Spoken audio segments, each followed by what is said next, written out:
Mr. Martin, thanks for taking the time and meeting with me today. I know you had a long flight from America. Please have a seat. Thanks, Mr. Onhouse. Mr. Onhouse, you know we are an American company owning a brand called American Cafe, specializing in high-quality coffee and special dishes. We have been in operation in the U.S. market for the last 30 years, and we're looking into branching out into emerging markets like Africa. So we have chosen South Africa as the gateway to Africa to assess and see if we can possibly enter. I understand in your research you looked at Mug and Bean. Why Mug and Bean? Mr. Martin, thank you. That's a very good question. Okay. Mug and Bean started with humble beginnings in one of our cities called Cape Town. I'm sure you've probably heard of it. In 1996. Now it operates in 96 different outlets in 5 different countries. Okay. And you mentioned Africa.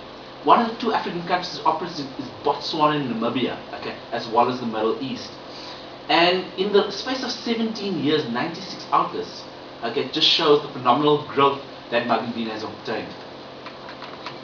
And then in your research, what did you use as a starting point in assessing their success in the market?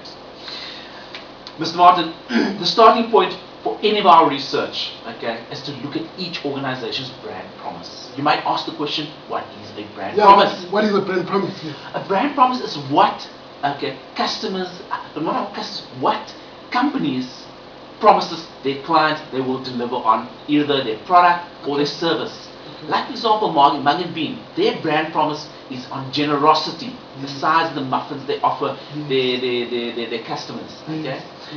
Other few elements are being a restaurant where it's a home away from home.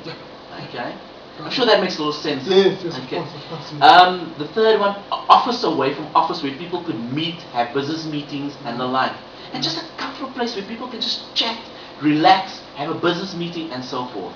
Alright. Okay, brand promise is actually a very interesting way of looking at it. So what would you say if, as a potential competitor, what would you say are their strong points and areas that we can possibly look to exploit, as someone that wants to enter the market?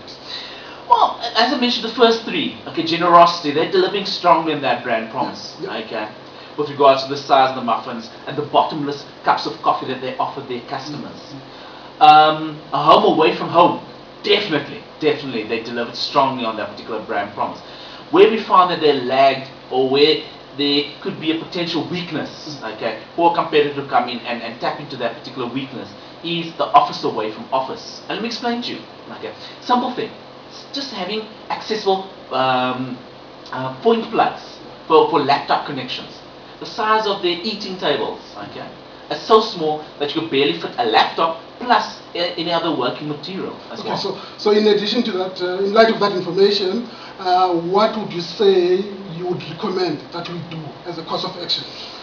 Well, basically, I mentioned the bottomless cups of coffee. Okay, what we found, our team found, basically, okay, hygiene is a very important factor in the restaurant industry, as you would know, being there 30 years. Okay, we found that yes, bottomless cups of coffee, but we don't want the same cup back. That's a huge thing because we don't know the cup. For example, if you and I go out there and have a cup of coffee, I don't know if I'm drinking from your cup or you're drinking from my cup. Okay.